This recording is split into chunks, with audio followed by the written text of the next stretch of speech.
EV100 turundusidee.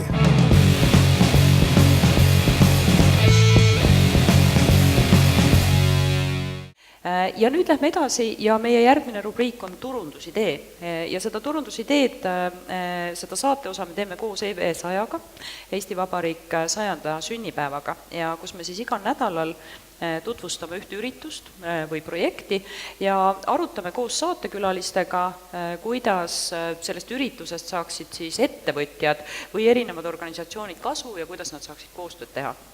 Ja tänase loo toob meieni Ave Laas, kes on Robotexi projektijuht. Ja lihtsalt lühidalt kokkuvõttena, et Robotex soovib Eesti Vabariigi 100. sünnipäevaks kasvada maailma kõige suuremaks robotivõistluseks. Olen ma õigesti aru saanud? Jah, täpselt nii on. Väga äge.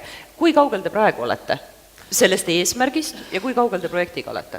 Eesmärgist, ütleme nii, et kõige maailmarekord on praegult ühe USA suurvõistluse käes, kus oli üle 1100 roboti, 1137 või 34 kuidagi nii. Ja palju teil? Meil oli eelmisel aastal oli 930. Vau, siis ei ole ju palju maad, ei täitsa tehtav. Ma arvan küll, jah. Muidugi on tehtav. Kui nad nüüd sama eesmärki ei võta teid igal juhul üle olla? Ei, neil vist ei ole seda eesmärki ja see aasta on Robotexi jaoks olnud nagu hästi murranguline aasta, et meil on olnud nagu palju õnne oma koostööpartneritega ja on tunda sellist mõnusat Eesti õlg-õla kõrval olemist, et tulevad Eesti ettevõtjad ja toetajad tulevadki sellepärast meie taha, et teha ühte suurt ägedat asja ja et oleks Eestis ka tulevikus selliseid insenere, kes suudavad Skype'i või Starshipi luua. Väga äge. Ma saan aru, et see eesmärk teil on nüüd mitte 2017 või 2018? Ei, see on ikkagi 2017 juba. 2017 on, et olla see maailma suurim, pikemas plaanis me tahame ka kindlasti olla ka nii-öelda tuntuim, et mitte ainult arvuliselt ühte Guinessi rekordit teha, vaid et päriselt maailmas olla see nimi, mida kõik oskavad Eestiga seostada.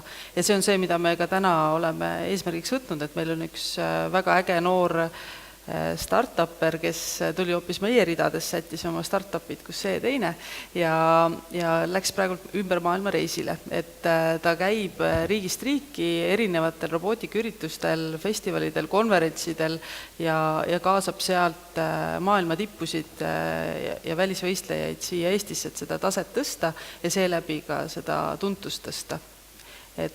Ja tal on esimesed käigud on juba käidud ja üllatavalt hästi läheb, et kuna see on ka omamoodi selline, kuidas me ütleme, turuauk Euroopas, sest et teisi sarnaseid üritusi Euroopas ei ole, on Ameerikas, Hiinas, aga Euroopas mitte, siis ka teised partnerid vaatavad hästi positiivselt meie poole, et umbes lõpuks on ka seal mandril midagi toimumas. Ahah, väga hea, et me oleme nüüd nagu Euroopa mandri esindajad. Oleme.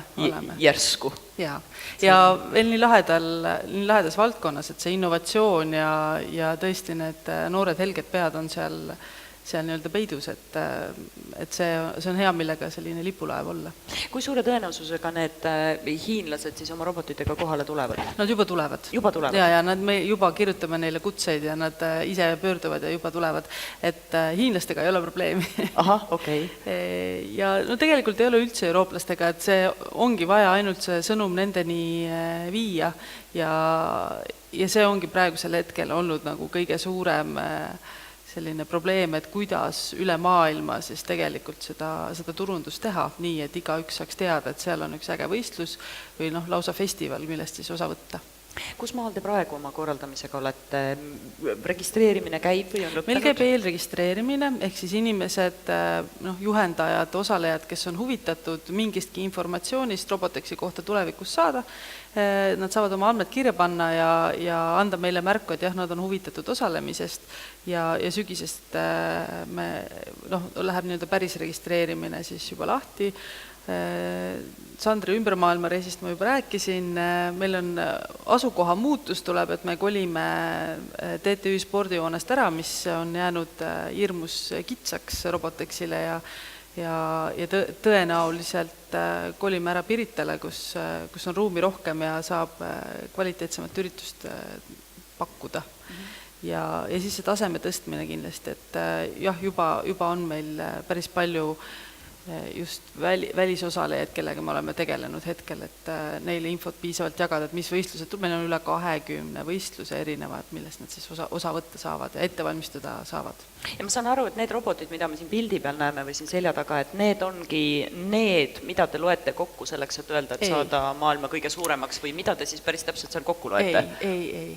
Need on humanoidid, nemad ka osalevad ja nendel, kui hästi läheb, on nendel ka oma jalgpallivõistlusel, nad on kõige atraktiivsemad. See on võib-olla selline visioon tavainimesel, et selline üks robot välja näeb. Just, on küll.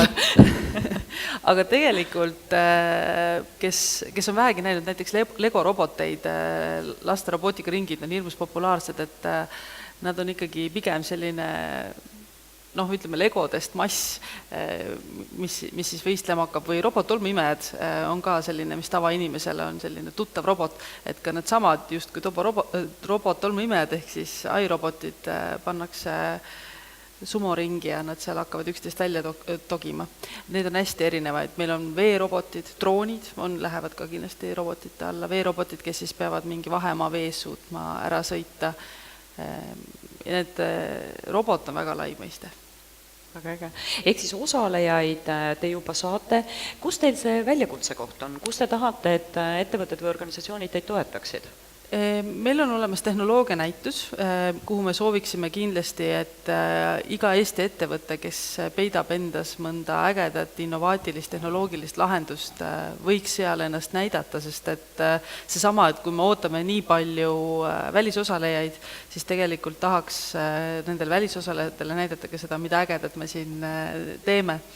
Ja siis kindlasti on ruumi meie toetajate ridades, et Robotexi korralduskulud on päris suured ja me oleme ka teiste festivalidele olnud väga heaks näiteks sellele, et kuidas oma sponsoreid kaasata ja toetajaid hoida ja nendega nagu läbirääkimisi pidada. Et Euroopas, Ameerikas on see oluliselt keerulisem olnud. Ja siis meil on ka olemas konverentsi pool, et kontaktide vahetamise võimalus ka seal kindlasti olemas ja kuulata, mida siis, kuhu see robootika valdkond üldse liigub, et kas robotid võtavad ükskord kõik üle või ei võta. Või siis tegelikult ka, kui tööjõuturust rääkida, et millised väljakutsed meil siis ees on, mitte ainult Eestis, vaid üldse kogu maailmas. Ja sellega seoses tuleb mul just meelde, et eilne ettekanne meil siin oli, et parim kassa on robot. Öeldi Shopper Marketingis, nii et selles mõttes, et tere tulemast. Ja ongi, et iseliikuvad autod ei ole ammu enam ulmefilmide fantaasia, vaid need päriselt juba kuskil sõidavad ja liiguvad. Väga äge. No nii, ma ei tea, Kristel, annan kõigepealt võib-olla sulle sõna, et mis sa arvad, et mis võiksid olla need võimalikud ettevõtetega koostöökohad või ettevõtetel, kellele või mille jaoks võiks olla Roboteks huvitav ja kes ja kuidas saaks panustada? No eelkõige nagu juba mainitud, siis ikkagi tehnoloogia valdkonna inimestele ja tehnoloogia valdkonnale. Et üldisemalt siis. Kas teil näiteks, kui vaadata nüüd nagu Päteri ja Saku Õlle tehas, et kas teil võiks ka olla mingisugune nagu konkreetne huvi, et ma ei isegi oska öelda, kui palju te ennast tehnoloogia ettevõtteks defineerite? No võib-olla kõige sarnasem punkt meil Päteriga ja Robotexil võiks olla IT-inimesed, kes on meie sihtgrupp ja võib-olla ka natukene huvitub Robotexist. Aga ütleme niimoodi, et meie robotehitajad väga palju ehitavad öösiti oma robotid just öelda seda. No nii, nüüd hakkab juba jälle öötöö ja selline lisaenergia vajadus ja tulema, et tuleb välja, et mingid kokkupuutepunktid siiski on. Täitsa võib olla. Palju teil kokku neid osalejad sealt, võistlejaid ja pealtvaatajaid, palju te arvate, et teil sealt Piritalt läbi käib? No kuna see on 3-päevane üritus, siis ikkagi läbi käib sealt 20 000 ringis, millele lisanduvad veel igasugused ülekanded siin ja seal veebis, võib-olla Eesti meedias, et need on nagu pluss veel siis see võimalus, et me oleme ikkagi tollel hetkel tahame olla ikkagi maailma kõige suurem ja ma tooksin siia juurde sihtrühmana ka võib-olla mitte ainult need IT-inimesed, et Eestis on väga suurt tööd tehtud selles valdkonnas, et Eesti lastel robootika on üks väga arvestatav huviring ja väga suure osa ikkagi meie võistlejatest on koolilapsed ja pered ja lapsevanemad ja see on ka see üks osa, mida me nagu Eesti Vabariigile kingime sünnipäevaks, ehk siis meie lastele, noortel on võimalik kinkida see maailma kõige suurem robootikafestival ja olla ise selle võistluse juures nagu üheks osalejaks. Väga hea. Publik, mida arvate, kuidas võiks ettevõtted veel saada panustada Robotexi elluviimisesse ja sealt kasu saada? Mis mõtted tulevad? Igalühel võib-olla oma valdkonnast.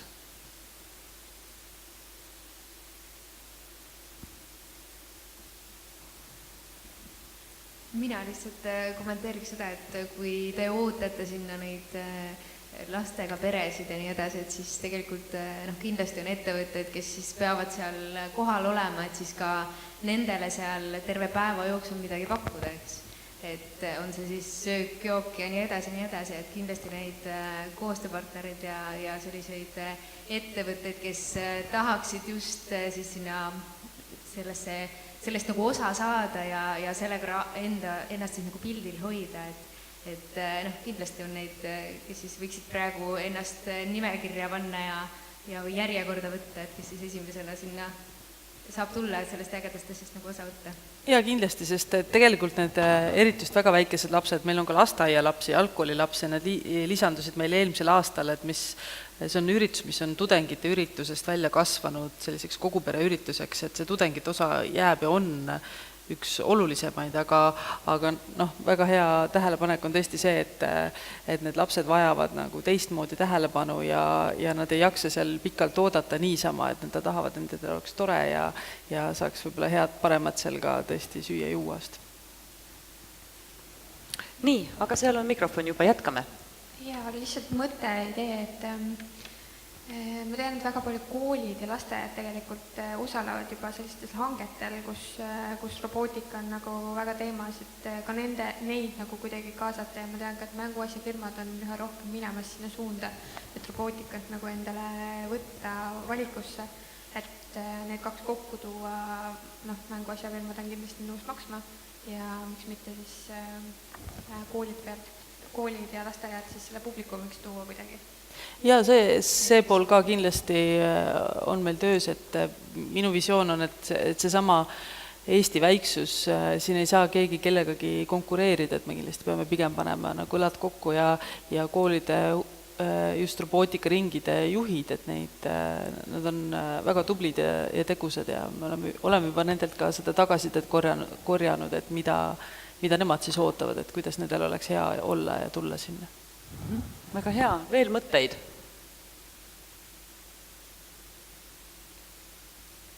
See, mis ma ise, kuhu mu enda mõte praegu rändama läks, oli nagu paar asja. Et üks on kindlasti see, mis puudutab nüüd jällegi siit Anne mõttest edasi, et puudutab selliseid nagu erinevaid koostöökohti. Ja see, mis minu peast läbi käis, et võib-olla mitte veel küll sellel aastal, aga äkki mõne tulevasel aastal, eks ju, et kui meil siin hommikupoole täna oli esineja, kes rääkis superpargist, mis on üliäge kontseptsioon, millega soomlased rahvusvahelise turge vallutavad, tahavad tulla ka Eestisse, tahavad teha oma mis iganes siis digitaliseeritud elamusi, siis tõenäoliselt seda tüüpi turule tulijatega, kes täpselt sihivad seda sihtgruppi, kes teil olemas on, võiks täitsa otsida või kaaluda sellist strateegilist koostööd, eks ju, et ühelt poolt nende jaoks selline tugev suur partner, kes saab aidata saavutada tuntust, sest tõenäoliselt jällegi see laste puhul on ju, kui ma võtan just seda nooremate profiili, eks ju, et võib-olla ülikoolis on see rohkem välja kujunenud, et ma olen nagu seal ja teen seda, aga kui vaadata nagu laste taset, siis pigem on see, et kes on aktiivsed, need teevad kõike, eks ju, et ühel päeval ta ehitab robotit ja siis ta läheb tõuksiga kuhugi hüppama, mingid saltosid tegema, just, et laulab ja tantsib ja teeb kõike, et tegelikult te püüategi nagu seda aktiivset kihti, eks ju. Et seal võib täitsa olla, need koostööpartnerid ei pruugi üldse olla sellised nii-öelda insener-tehnilisest valdkonnast, eks ju, väga seotud, vaid võivadki olla nagu hästi palju laiemad. Et põhimõtteliselt ega lastele ju teatud vanuses, Lottemaa on ju ka keegi, kes üritab meie sellist nagu, mitte küll väga robotitest rääkida, eks ju, aga sellist just nimelt sellist leiutamist ja nuputamist ja ise tegemist nagu arendada. Et see on nagu nagu üks tüüp, et võib-olla need koostööpartnerid ongi natuke kaugemalt sellest võrgustikust, kus te nagu tavapäraselt olete. Ja teine, kuhu mul mõte läks nagu sellise lihtsalt nii tugeva ürituse puhul, kuhu te nagu sihite, et ma arvan, et siin on mingisugune võimalus, tõenäoliselt mitte küll sellel aastal realiseeritav, aga ma arvan, järgmistel aastatel on ikkagi kogu selline licensed merchandise on ta inglise keeles, eks ju. Ehk siis, et oma nime all, oma brändi alt hakata välja andma, no mis iganes need lastel on, eks ju, et noh, need samad humanoidid, noh, keda väiksemad kodus saaksid proovida, mis iganes siis asja mängida, aga seal võib minna ka laiemaks, võib minna ju, ma ei tea, mingite lihtsate rõivaste peale või mingi muu asja peale, kus te saaksite tekitada üsna korraliku nagu lisasissetulekuliini, mis oleks võib-olla natuke stabiilsem kui lihtsalt see nii-öelda ürituse kaupa, vaid midagi, mis toidaks teid laiemalt ja midagi, mida saaks nii-öelda rahvusvaheliselt levitada ja tuntust luua, eks ju, et selliste asjade puhul teil peaks nagu ideaalis see võimendus olema, noh võib-olla küsimus, palju te seda lihtsalt rakendada või teha jõuate. Et see aitaks ka saada nähtavust, eks ju, noh kui me kujutame ette, et Robotexil oleks oma, ma ei tea, mingi stand igas Selveris või Prismas, noh kus lapsed saaksid siis osta mida iganes, mis on Robotexi poolt bränditud, siis ma usun, et vanemad oleks väga rahul sellega. No, et selles mõttes, et see on bränd, mida nad usaldavad, mis harib, mis toetab, et see võiks täitsa teema olla. Et need on nagu need mõtted, mis mul tekkisid. Kas tahab keegi veel lisada? Vastu vaielda? Aga igal juhul ma tänan teid saatesse tulemast, ma tänan publikut osalemast ja kaasa löömast ja kallid saatekuulajad, kes te nüüd täna siin olla ei saanud, aga kuulate või vaatate meid, siis peale saadet kuulake meid taas kord nädala pärast, sest siis on saade juba 201 või 201 numbriga. Nii et kõige head teile. Nii, aitäh!